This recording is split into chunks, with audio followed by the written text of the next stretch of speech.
தேர்தலுக்கு முன்னாடி விஜய் ஆவேசமாக பேசின சப்ஜெக்டு பெண்களுக்கு பாதுகாப்பில்லை அப்படின்றது தான்.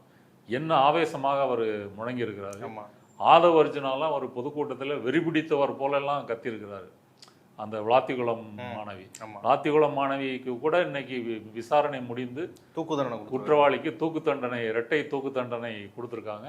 குறுகிய நாட்கள்லேயே ஆதாரங்களோடு நிரூபித்து அது நடந்திருக்கிறது. இப்படி இருக்கும்போது இன்னமும் இந்த சம்பவங்கள் அதிகரிச்சுட்டு போகுது. அப்போ இவ்வளவு பேசுனீங்களே, இப்போ மகளிர் நலன், குழந்தைகள் பாதுகாப்பு எல்லாமே விஜய் கண்ட்ரோலில் தான் இருக்குது. போலீஸும் விஜயனுடைய கண்ட்ரோலில் தான் இருக்குது. இப்படி உள்துறை எல்லாத்தையும் உங்கள் கையில் வச்சுக்கிட்டு இன்னும் இது வரைக்கும் நீங்கள் மீடியாவில் வாயை திறக்கலை. இன்னைக்கு கூட ஒரு கூட்டம் வந்து ஆர்கனைஸ் பண்ணி, ஆமாம், அதெல்லாம் ஒரு கண் துடைப்புக்காக காவல்துறை அதிகாரிகள் சட்டம் ஒழுங்கு பற்றி ஒரு கூட்டம்லாம் நடத்துகிறாரு.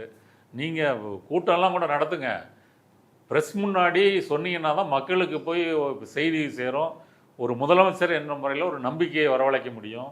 அவர் இன்று வரை நான் மோடி மாதிரி மீடியாவை சந்திக்க மாட்டேன் அப்படின்ற உறுதியாக இருக்கிறார்.